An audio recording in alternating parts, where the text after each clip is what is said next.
Yo, what's up, degenerates? It's your boy Hodlnomics, aka Dose GF Sancho, in the house. And today, guys, I am going to talk about the upcoming trends that I think we are going to see in 2022.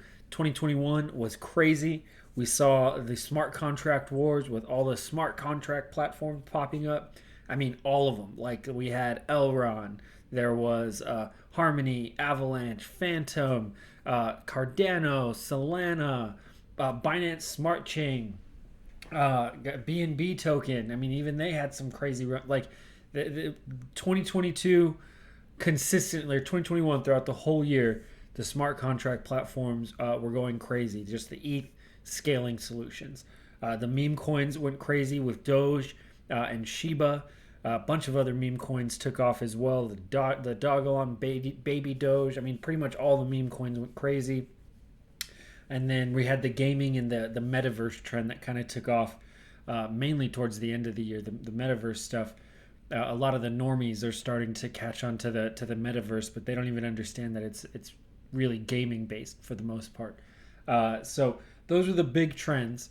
And so what's coming up for 2022? So I think some of those trends are going to evolve, and we're going to see a lot of the same, but they're going to kind of hone down into the winners essentially, and then there's some new ones as well. I think we're going to see some new trends pop up, and kind of see where the space is evolving and moving towards. So as always, none of this is financial advice. Don't take this as the Bible. Don't be listening to any clowns on the internet to make your decisions. Do your own research. Check everything out on your own. Be responsible for your own financial decisions. Another quick thing too, I am starting a DAO, and it's actually going to be starting here really, really soon. By the time this launches, you'll probably have this video releases. You'll probably have 24 hours to sign up for an airdrop. I want to give my community a pretty large airdrop as well. There are other investors and stuff, so we can't just like give the farm away to everybody, and we don't want to like crash the price with so many people having like tons of tokens. But it is going to be a good, solid amount. And the market cap we're going to allow for a lot of growth. So you want to get in on that. Link down below. It is the DAO link. So yeah, let's just get into this. What are the trends coming up for 2022? So number one, I believe is going to be utility. And this is kind of a theme that you'll see throughout all of these tokens. And it's what are people actually using? What is benefiting them in the real world? And we've seen like crypto utility before. But we haven't really seen it merge into the real world yet, right? And we're starting to see it with the games, but I think we're going to start to see it a lot with finance, with real estate, with insurance, even more so with the games, with the Internet of Things, tracking and identity. I think a lot of the better projects in crypto, they take time to develop, and so we haven't really seen them fully come to fruition. But they are starting to get there after years of development. Like for example, Proppy is finally starting to really ramp up their realtor engagement because they're finally developed their app a lot more, and to where now people are actually selling houses. They're buying and selling houses essentially on the blockchain. So really, really interesting, things like that. I mean, tokens, there's a whole utility coin community that you can get into. Coins like XRP, which are going to be crazy. I mean, charity is going to be huge. I think tokens like DogeGF actually even though DogeGF is a meme coin, I think kind of the meme coins are played out. I think meme coins that actually have utility, those are poised for a strong year. And DogeGF has a $4 billion use case that nobody in the crypto industry has tapped. And they're close to being done with their development. IOTEX, I think IOTEX is a good one for Internet of Things. Better than IOTA for sure. IOTA's not as good as many people think. What else is there? There is, XDC, smart contracts for business, I think is going to be huge. I think that, let's see what else. The Kaleido is actually a really interesting one. It's kind of like blockchain as a service. So allowing people to kind of build their own blockchain and things really, really quickly. So just actual things that are going to benefit and help people in the real world. I think we're kind of past that point of speculation. And if you're going to be investing in things right now and for 2022, you got to make sure they have some sort of like solid, defined, real world use case. None of this vague BS like, oh, like we do that. Like, you know, the vague tokens. You see them all the time. When you look at it, it's like like, well, what the heck are they doing? It just none of this, like, this is just seems like what every crypto's doing, right? Like, what makes this one special? So figure that out. So utility. The next trend that I think is going to be huge is going to be DAOs and community-based tokens. So DAOs, essentially, what DAOs are, it's a token, or it's a community. It's a decentralized autonomous organization, right? So decentralized, nobody controls it, and then autonomous, meaning that it's automatic, and then organization. So it's no one person controls, automatic kind of business, essentially. And so I think a lot of businesses are going to start doing this. A lot of tokens are already becoming DAOs, but I think we're going to start seeing it as a much bigger trend in 2022 as people learn what they are. And we're going to start seeing a lot of these tokens, like a lot of DAOs right now that we see are kind of like DAOs for, like maybe a game, like Illuvium has a DAO on how the game is going to be built in the future. We see a lot of that, like Uniswap is a DAO on how they run their protocol and things, and the token holders vote. But I think we're going to just start to see a lot more like interesting DAOs pop up that start to market themselves like, we are a DAO, right? Like that's, one of their main use cases, or one of their main marketing features, as more and more people start to figure it out. Community-based tokens are basically the same thing. I mean, community-based tokens. There's one, gosh, I can't remember what the heck it's called. I just had it earlier, but it's essentially it's like a social network, but you have to have X amount of tokens in order to get in. What the heck is it called? So I think we're going to start seeing a lot of that type of stuff as well, to where you have to have a certain amount of tokens in order to participate in the DAO or within the community. So, and what's interesting with DAOs, it's really good use case for businesses and modern businesses to incentivize like company participation and decentralize it, right? It's a really good way for future companies to attract talent, because it's not just like one CEO in charge. The people working there will be able to help make decisions on behalf of the entire entity. So DAOs are going to be really, really interesting. I think you should keep an eye on those for sure. Definitely learn about them. The next, I think we're going to see the winners of the smart contract race. I think we're going to start to see their ecosystems start to explode, because again, the networks are going to start to grow. And up to this point, most of these ecosystems are all cut and copy and paste of what ETH and Binance have, right? They'll have a DEX, they'll have a farming platform, they'll have some sort of Ohm fork, but very few of these chains have anything actually like really unique going. And so where are the devs going? That's where I'm looking at. And I'm building a couple of different projects. I've talked with plenty of devs, and most of them want to stay on the EVM chains, right? So EVM is Ethereum Virtual Machine. It's the one that Ethereum is run off of, so it's very easy to interoperate with Ethereum. And the reason that they want to stay there is because they feel like that's where a lot of the users are going to be as well. Because crypto, I mean, the learning curve is so crazy. And so a lot of people understand Ethereum and how that works. And so it's already hard enough to learn Polygon. I'm learning right now with a lot of people. Like, it's hard enough for them to learn that second chain. But once they at least figure it out on Ethereum, they kind of figure it out. But it's on Trust Wallet, it's on MetaMask. It's all interoperable.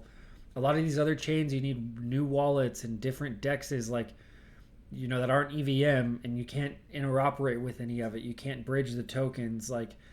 So I think the EVM chains specifically are we're going to see them have continued growth.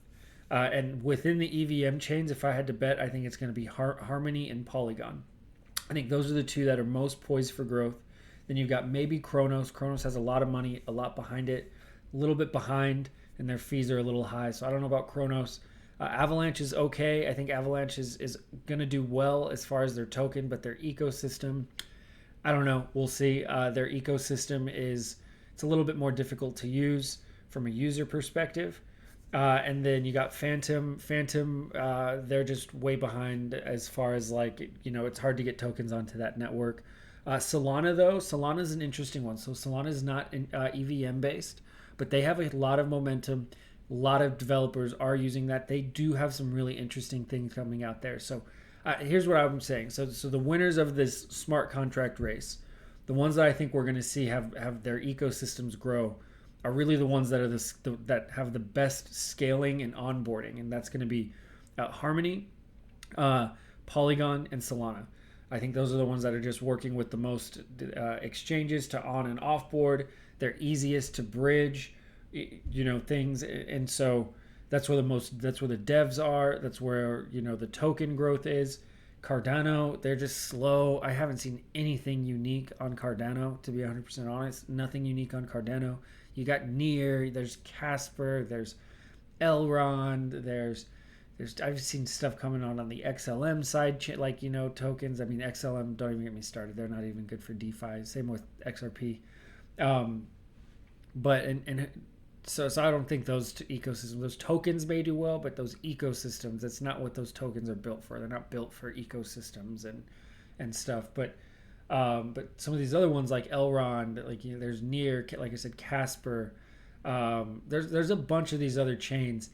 I think they're just so far behind. And again, the learning curve that people are going to have is just going to be too steep. It's just too much, too many different wallets. Like, you're going to have to stay on basically MetaMask and Trust Wallet, in my opinion, to succeed in this environment. Maybe long term, something like an Elrond or a Hedera or an Algorand can do well. But for now, they're just they're too off in their own world that most crypto people just don't understand, and their ecosystem is just nowhere near developed to where I think those are going to have the year that potentially Harmony, Polygon, and Solana could have. I think Solana is going to do well. We'll see about Avalanche too. A lot of people like Avalanche.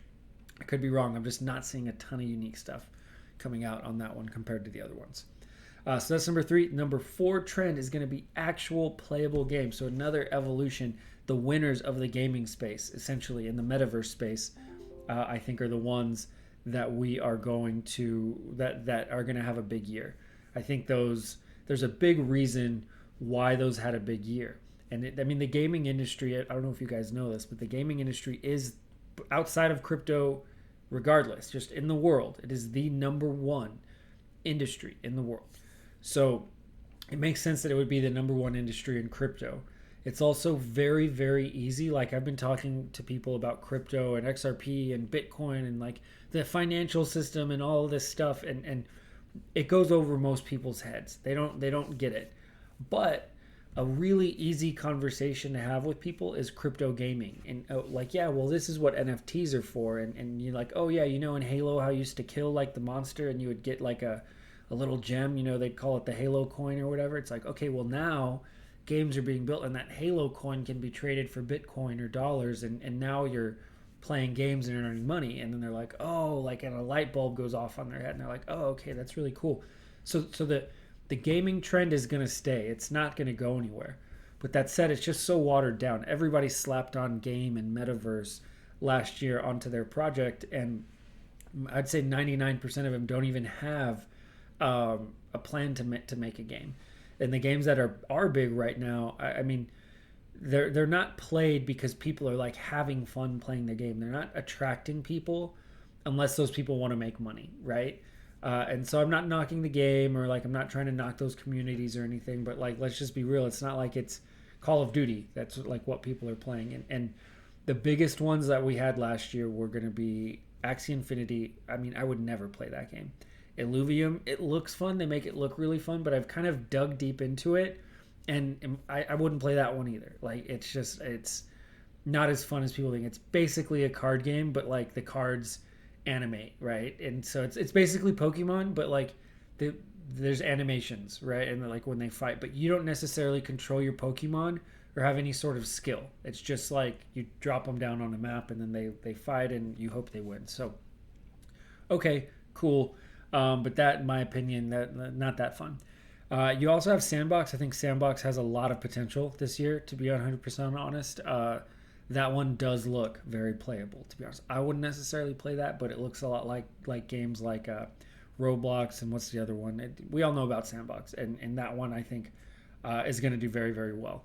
But other games, right? Like let's just so again, I talked about earlier about kind of like simplifying your investment thesis, right? And tons of different games that are out there, or I talked about in a video prior to this, the narrowing it down to games that people are actually going to play is really, really going to help, pick what games are going to be good.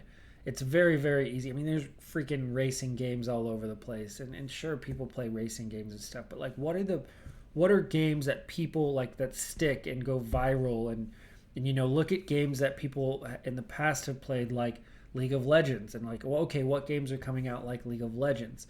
That would be like Cryo Wars, like Tryhards, right? So those are going to places that I'm going to be looking at.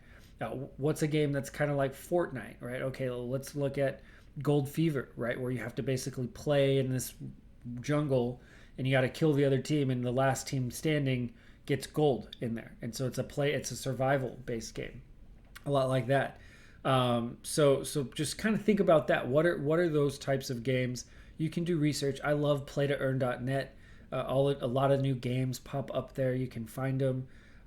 So that's just those are my trends, right? And I picked the last one, the actually fun games, because I think it's pretty easy to identify what those games are.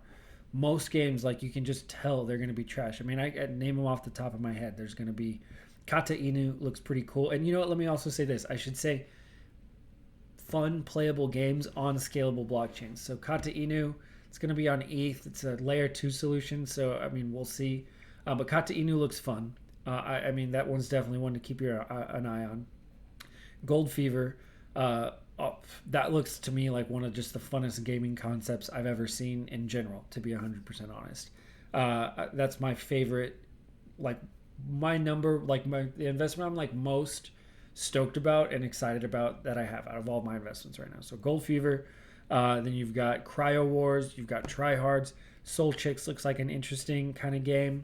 You've got, let's see, what are some of the other fun games? There's Phantom Galaxies, looks really, really fun. You can invest in that token, though. Then there's, oh gosh, Guild of Guardians just came out. That looks like a fun one. That looks like a really good, actually, investment opportunity right now. But yeah, just go find those games and pick those games. Pick the ones that you like the most. And you can tell, even still, in my opinion, which ones are better quality. These are, they're all good in my opinion, but you can tell once you start looking at the graphics and looking at the concept, and and just seeing it, and even and just kind of checking all it out. Another interesting one to check out is Crypto Monkey Empire. It's kind of like Clash of Clans, but with monkeys, and you earn real money, and that's a game that has a lot of sticking power that people play for long periods of time. Even like Guild of Guardians, right? Something like that I don't like is it's a brawler, which brawlers, the staying power with those, it doesn't last forever. People get really, really bored with those because they're kind of super duper repetitive. So, the great ones are MOBAs. People love MOBAs, complicated like team fight MOBAs with good graphics and survival, like the last man standing, first person shooters. Those are the games that people just won't play because they want to earn money. It's just like, hey, like they're gonna hear about it from friends, like, dude, this game is so sweet, and it's gonna almost bring them into crypto. None of the other games are gonna do that. So pick those games. I mean, I already kind of told you the ones that I'm looking at. If I'm missing any, let me know. Put it down in the comments. If there's any other trends that you think I'm missing, put it down in the comments. But thank you so much for watching. Remember to sign up for those airdrops. Appreciate it. Remember to be kind. Y'all have an amazing day, and adios.